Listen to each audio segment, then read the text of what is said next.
Assalamualaikum warahmatullahi wabarakatuh. Come back again dengan channel saya Gado-Gado at Om. Bersama saya Siti Nurul Fauziah SSIMM. Alhamdulillah nih hari ini saya akan mencoba membahas tentang yang dimaksud dengan SDL ya, Service Dominant Logic. Oke ya, teman-teman. Ini bahannya saya ambil dari modul Universitas Terbuka. Jadi, mudah-mudahan teman-teman khususnya di mata kuliah saya, yakni mata kuliah pemasaran jasa, bisa terbantukan dengan adanya penjelasan dari saya. Oke ya, kita mulai ya. Sebelum kita membahas SDL, saya akan mencoba memberitahu dulu nih pengertian pemasaran jasa. Oke ya, jadi aspek penting pemasaran jasa. Kita lihat, aspek jasa menjadi bagian penting tidak hanya pada industri jasa, tetapi juga pada industri manufaktur. Oke, ingat ya, jadi industri itu ada manufaktur, ada industri jasa. Nah, bedanya apa nih kita lihat? Industri manufaktur merupakan industri yang memproses bahan mentah menjadi produk. Nah ya, bahan mentah menjadi produk seperti sepatu, semen, pakaian, obat-obatan, dan elektronika. Sedangkan industri jasa merupakan industri yang menyediakan pelayanan jasa seperti asuransi, perbankan, pendidikan, kesehatan, dan transportasi. Jadi nih teman-teman mahasiswa nih udah pada bisa ya bedain bedanya apa sih industri manufaktur dan industri jasa. Oke, kemudian marketing tradisional berarti yang ilmu marketing zaman dulu lah bahasanya gitu ya gampangnya. Menekankan bahwa penyediaan produk, nah dulu itu penyediaan produk itu menjadi dasar terjadinya pertukaran ekonomi. Ya. Namun ternyata pada saat ini itu sudah berubah, sudah mengarah pada penyediaan jasa.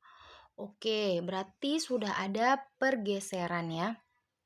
Dapat dinyatakan bahwa perbedaan antara produk dan jasa ternyata juga semakin menipis karena semakin banyak perusahaan manufaktur memanfaatkan peluang untuk menambahkan jasa dalam bentuk pelayanan pada portofolionya sebagai bagian strategi membangun keunggulan bersaing.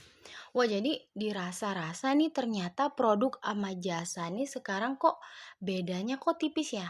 Nah, ternyata itu alasannya karena perusahaan manufaktur itu sudah memanfaatkan peluang. Peluang apa? Ya dia menambahkan jasa-jasa atau bentuk-bentuk pelayanan tertentu pada produk dia supaya produk yang dipakai itu kerasa lebih enak, lebih nyaman. Nah, begitu maksudnya ya. Oke, kita langsung next. Semakin besar perhatian perusahaan manufaktur menghasilkan produk fisik terhadap jasa, jadi jasa itu seolah-olah menjadi produk fisik gitu ya.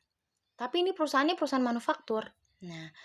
Nah, itu kalau semakin besar ya, sebagai bagian penting mendukung keberhasilan usahanya karena beberapa alasan. Jadi, kalau makin besar dia itu memanfaatkan gitu ya, memanfaatkan si jasa ini untuk perusahaan manufakturnya, ternyata itu mendukung keberhasilannya. Nah, beberapa alasannya yang pertama adalah komoditi produk dari berbagai industri menyebabkan laba dan margin tertekan. Nah, dengan adanya jasa itulah membantu meningkatkan penawaran value, ya. Jadi jasa ini meningkatkan value dari penawaran. Ya iyalah, kita seneng lah kalau kalau misalnya jasa itu kan contohnya pelayanan ya. Kalau misalnya kita tuh nyari barang misalnya handphone di toko satu dia pelayanannya B aja gitu ya, tapi di toko yang lainnya itu enak, adem, ber-AC, dilayani, nanya apa aja oke, speknya dijelasin, ya itu jadinya bakalan bikin konsumen itu lebih lebih senang ya. Yang kedua, konsumen semakin demanding terhadap jasa dan solusi, terutama pada business to business ya, di mana solusi menjadi inti kebutuhan pasar ini. Oh ya, mantap ya. Jadi konsumen itu butuh gitu ya istilahnya sama jasa dan solusi business to business menjadi inti kebutuhan pasar. Yang ketiga, jasa. Oke, yang kedua saya garisin ya. Ini menjadi demanding terhadap jasa dan solusi pada pasar business to business. Kemudian yang ketiga, jasa dapat memberikan kepuasan konsumen dan menciptakan loyalitas yang berdampak pada profit perusahaan. Wow, berarti artinya ternyata jasa ini bikin orang jadi puas gitu ya. Ini saya contoh aja nih ya. Saya misalnya nih, saya itu kan pecinta telur gitu ya. Telur, saya makannya tuh telur ke telur gitu bahasanya. Nah, saya mau beli telur nih, saya beli di tempat yang grosiran gitu. Saya kan sekali beli telur itu biasanya 2 kilo gitu ya. Atau 4 kilo juga kadang bisa juga sih, cuma agak-agak ngeri pecah gitu ya. Jadi biasanya 2 kilo tuh. Nah, saya datang ke tempat dia. Itu kalau saya bilang, "Bang, tolong ya Bang dipilihin yang bagus-bagus." Otomatis kan kalau dia mau memberikan pelayanannya, saya makin seneng ya gitu ya. Saya makin saya sebagai konsumen tuh makin puas gitu ya. Terus saya makin loyal, besok saya mau belinya di situ lagi, ngapain saya ke tempat yang lain, nama dia tuh enak loh dilayanin, dipilihin telurnya yang bagus-bagus. Tapi kalau ke tempat yang lain ternyata nggak dilayanin, walaupun misalnya ternyata harganya beda 2.000 per kilonya gitu ya. Nah, saya tuh suka mikir aja gini, wah ngapain sih aku ke tempat lain yang relatif harganya tuh cuma beda 2.000, tapi pelayanannya tuh jauh beda ya, mending saya pilih yang jasanya lebih oke, pelayanannya lebih oke, saya pulang itu belanja bawa telur itu saya lebih puas. Oke, jadi itu adalah alasan-alasan kenapa orang itu dengan menambahkan jasa pada barang dia atau pada perusahaan manufaktur dia itu menjadi lebih lebih disukai oleh si konsumen gitu ya. Kemudian perusahaan IBM yang selama ini menjadi pelaku pasar dominan untuk produk komputer secara cerdik telah mengubah landscape bisnisnya ke jasa konsultasi teknologi informasi karena harus menghadapi kompetisi ketat dengan pesaing seperti Apple, Dell, dan Samsung. Nah, jadi nih kamu udah tahu nih ada contoh baru ya IBM nih. IBM itu tadinya dia tidak ke jasa gitu ya. Dia hanya dominan ke komputer, produk komputer gitu. Nah, tetapi setelah dia berpikir, oh saingan aku nih ketat nih, ada Apple, ada Dell, ada Samsung, ini saingan mereka nih, kompetisinya ketat luar biasa. Nah, IBM itu nggak diam aja, dia mengubah landscape bisnisnya itu ke jasa konsultasi teknologi informasi.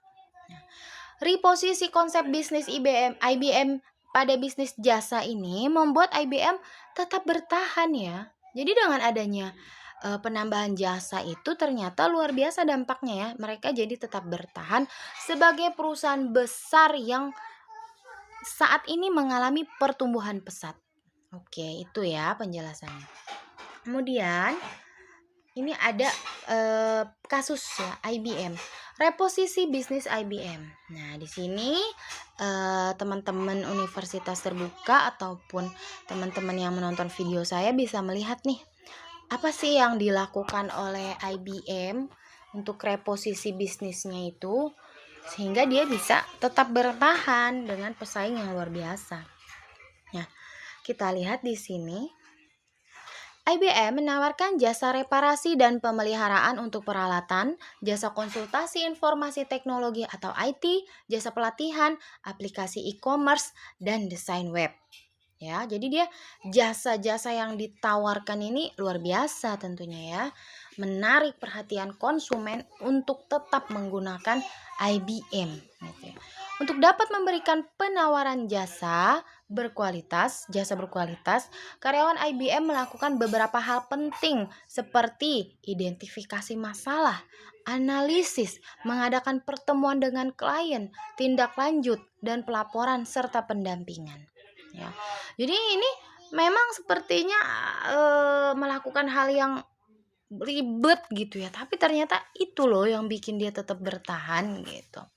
Sejak 5 tahun terakhir, IBM mulai menawarkan solution antara lain dengan menawarkan program Smarter Planet, yaitu bagaimana berkompetisi di era smart. Kemudian dijelaskan, program Smarter Planet ditawarkan untuk memberikan solusi kepada pemilik perusahaan yang harus menghadapi perubahan pasar karena perkembangan mobile technology, social business, dan the cloud, yang secara keseluruhan berdampak pada explosions of data. Kondisi ini akan berpengaruh terhadap kebutuhan, keinginan, harapan konsumen atau pelaku usaha. Untuk mempertahankan keunggulan bersaing, Smarter Planet Solution memberikan konsultasi seperti meredesain teamwork, mempelajari perubahan perilaku konsumen, perubahan pola bisnis, dan bagaimana melayani konsumen melalui creating value. IBM dapat menjadi partner pelaku usaha untuk membantu mengatasi perubahan situasi bisnis pada masa yang mendatang. Oke, luar biasa ya. How to compete in the era of smart. Jadi IBM ini dia melakukan reposisi yang luar biasa. Dia yang tadinya hanya manufaktur ya, tapi dia pakai jasa sekarang. Jadi dia sekarang menawarkan lah program yang disebut dengan Smarter Planet. Nah, ini dahsyat ya. Tentunya ada beberapa hal yang mereka lakukan yang itu tuh ternyata ternyata membutuhkan usaha baru gitu ya. Oke. Kita masuk nih sekarang ke service dominant logic. Oke. Now, salah seorang pakar pemasaran, Theodore Levitt, menjelaskan pandangan baru everybody is in the services. Oke ya, everybody is in the services. Levitt menyatakan semua industri mengandung aspek jasa, walaupun beberapa memiliki komponen jasa yang lebih besar dari industri lain. Oke, sampai sini paham nih ya. Jadi everybody is in the service. Itu yang menyatakan adalah Levitt. Dan pandangan ini diperkuat oleh publikasi dari Fark and Luce tahun 2004 dengan konsepnya. Nah, dia punya konsep nih. Ya, konsepnya adalah services dominant logic. Nah, kita lihat. Oke.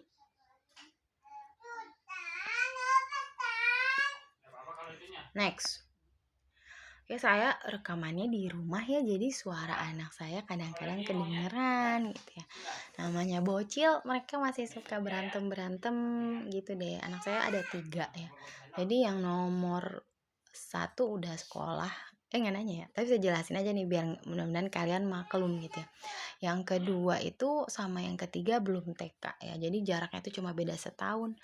Yang kedua tuh masih mau 5 tahun dan yang ketiga masih 3 tahun gitu ya.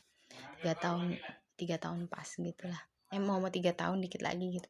Jadi mereka suka perang seru-seruan gitu. Kadang ada yang teriak-teriak. Oke, kita masuk lagi SDL. Yang intinya menyatakan apa sih yang dimaksud dengan SDL? Jasa lebih dominan dari produk dan produk perlu dipertimbangkan sebagai medium untuk layanan perusahaan. Oke, ya jadi menganggap konsep ini menganggap jasa lebih dominan dari produk. Ya, produk perlu dipertimbangkan sebagai medium untuk layanan perusahaan.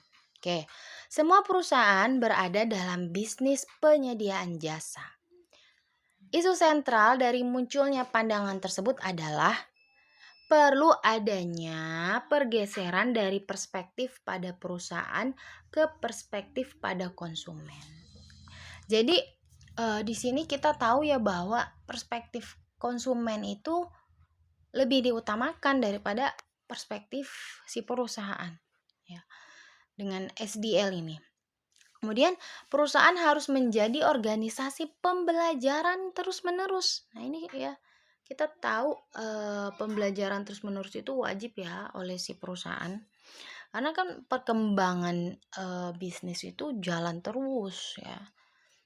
Yang harus membangun hubungan lebih erat dengan konsumen serta berkomunikasi secara lebih intens dalam bentuk dialog. Kemudian, perspektif service dominant logic berpandangan bahwa apa nih pandangannya ya?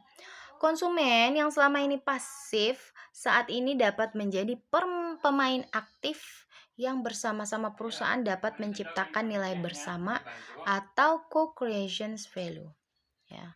Jadi dia lebih ke konsumen itu yang tadinya pasif-pasif aja nih, diam-diam ini. Tapi sekarang gimana caranya si konsumen itu menjadi seorang pemain yang aktif ya. Yang sama-sama sama si perusahaan itu bisa menciptakan co-creation value atau nilai bersama.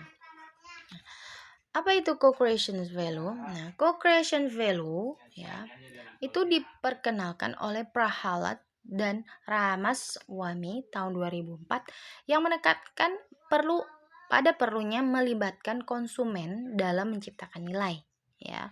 Konsep ini memperkuatlah konsep SDL tadi ya, yang menekankan pentingnya peran konsumen dalam menciptakan nilai. Oke.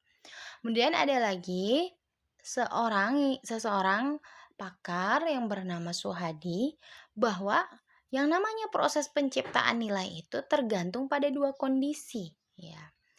Pertama adalah adanya pengaruh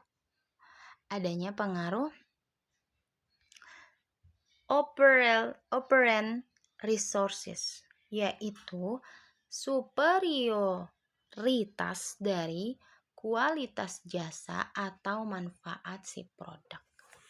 Yang kedua, adanya pengaruh operant resources, yaitu pengetahuan pengguna mengenai spesifikasi atau bagaimana suatu produk atau jasa digunakan. Ya, oke. Misalnya, penawaran jasa konsultasi IT dari IBM akan dirasakan besar kegunaannya tidak hanya dari segi kecanggihan spesifikasi yang dimiliki, tetapi juga memang dari penggunaannya. Pengguna yang tidak mempunyai kapabilitas di bidang IT tentu apresiasinya akan jauh berbeda dengan pengguna yang mahir mengenai IT. Oke, jadi kita tahu dari seorang pakar yang bernama Suhadi ini bagaimana melakukan proses penciptaan nilai. Jadi ada dua kondisi ya. Yang pertama tadi superioritas dari kualitas si jasanya atau manfaat dari si produknya itu ya. Tetapi jangan lupa yang kedua, pengetahuan pengguna dari si konsumennya ya. Apakah dia itu bisa menggunakannya atau enggak gitu ya, mengenai spesifikasi atau bagaimana suatu produk jasa yang menggunakannya. Ya jadi tidak hanya dari segi si kekerenan atau si superioritasan si produk jasa itu enggak hanya itu gitu. Tapi bisa nggak sih kira-kira nih kalau dijual nih orang-orang ini make?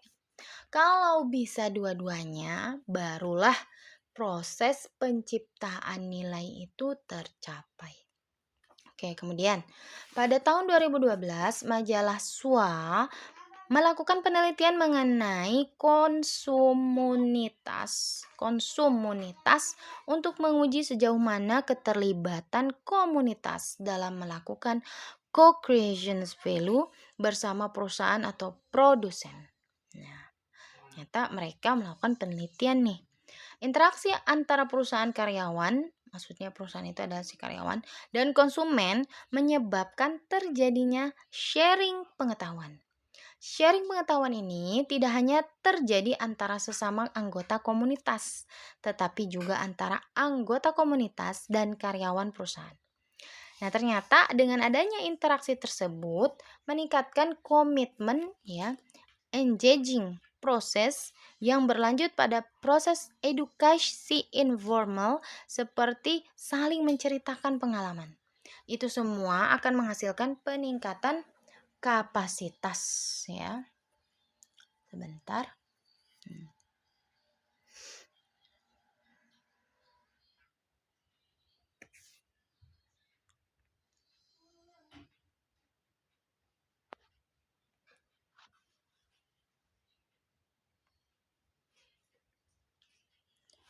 Dan oke, sampai sini tadi ya.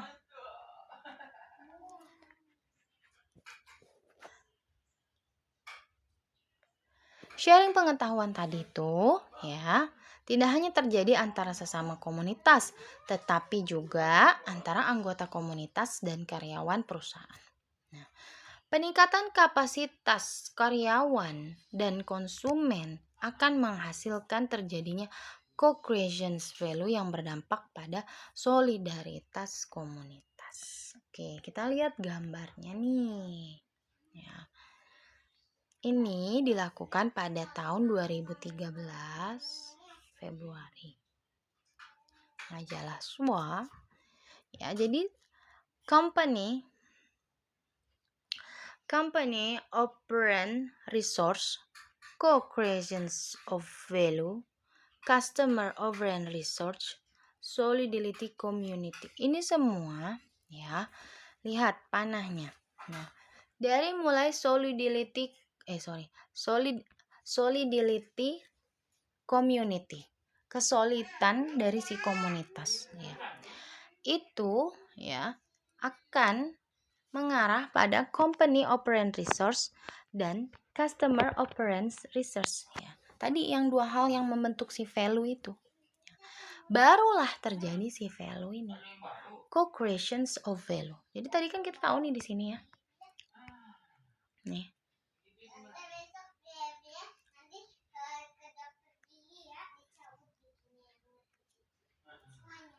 Ada dua hal ya, di mana yang mempengaruhi penciptaan nilai tadi ya, akan bergantung pada pengaruh operant resource, yaitu superioritas dari kualitas jasa. Yang kedua, pengaruh operant resource, yaitu pengetahuan pengguna. Nah, berarti ya, kita tahu di sini bahwa ada si jasa atau barang dan ada si konsumen. Ya, begitu ya. Maka ya, kita tahu nih peningkatan kapasitas karyawan, operant resources producer dan konsumen, operant resources consumers akan meningkatkan terjadinya co-creation value. Co-creation value itu akan berdampak pada solidaritas komunitas. Jadi kalau misalnya kenapa dia solid komunitasnya? Karena dia udah mendapatkan ini ya. Dari sini ini dia bisa mendapatkan value. Makanya solid ya komunitasnya itu. Oke, kita sudah memahami hasil penelitian dari majalah SWA. Kemudian kasus selanjutnya. Kasus Harley Davidson atau HD menjalin kolaborasi, mencetak value, proses co-creation ya, Hog HD. Nah, kita lihat. Keberhasilan Harley Davidson membangun komunitas untuk memperkuat branding strategi sudah diakui dunia. Ya. Hog atau Harley Owner Group Indonesia merupakan marketing tools produsen Harley Davidson yang harus mendukung terbentuknya komunitas HD di Indonesia dan diwajibkan mensponsori Hook Chapter. Hook mengadakan tur secara rutin baik di dalam negeri maupun luar negeri yang disponsori oleh HD. Sponsor HD dalam hal penyediaan suku cadang, tenaga mekanik, ambulan, dan mobil pick-up untuk mengangkut moge atau motor gede. Jika ada masalah, biasanya setelah touring terjadi pembelian, baik pembelian ulang maupun pembelian baru. Wah, jadi dia ini ya mencoba membangun collab gitu ya untuk menciptakan value-nya itu ya. Sehingga terbentuk tuh value creations ya. Maksud saya co-creation of value ya, dengan adanya collab itu ya. Dia Hog itu sampai mengadakan tour secara rutin gitu ya. Dia mengadakan tour secara rutin dalam negeri maupun luar negeri yang disponsori oleh oleh HD ya. Nah, ini tuh menyediakan suku cadang, tenaga mekanik, ambulan, dan mobil. Ini kan udah kayak apa ya? Udah kayak jasa gitu ya. Tapi ya manufaktur, tapi lebih gitu ya. Jadi dengan adanya collab-nya ini, dia mencoba membangun co-creation value itu ya. Kemudian, komunitas Hawk menjadi ajang sosialisasi antara pemilik Harley tadi sehingga saling mengenal lebih akrab. Nah, untuk menjadi anggota cukup membayar iuran 750.000 per bulan. Selain mendapatkan kesempatan mengikuti touring, anggota komunitas dapat diskon sampai 25% untuk pembelian suku cadang. Mendapat majalah cara merawat motornya. Wah, ini kan udah pelayanan yang luar biasa ya. Pada dasarnya mereka ingin si konsumen itu tetap menggunakan produknya gitu ya. Di sisi lain perusahaan memperoleh pendapatan, yakni jasa yang digunakan oleh pengguna tadi. Servis motor, ganti oli, ganti suku cadang, dapat deh perusahaannya.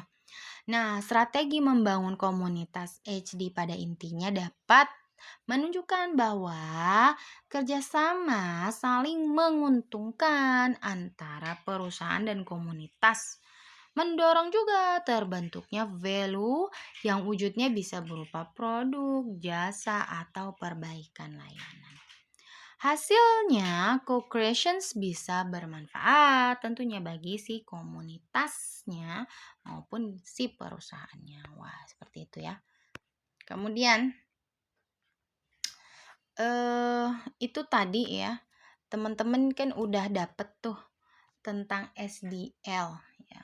Kan ada di diskusi itu pertanyaan dan juga apa sih konsep dari SDL dan juga contohnya. Nah, saya kira dari penjelasan saya ini teman-teman udah bisa menyimpulkan nih apa itu SDL, contohnya yang mana aja.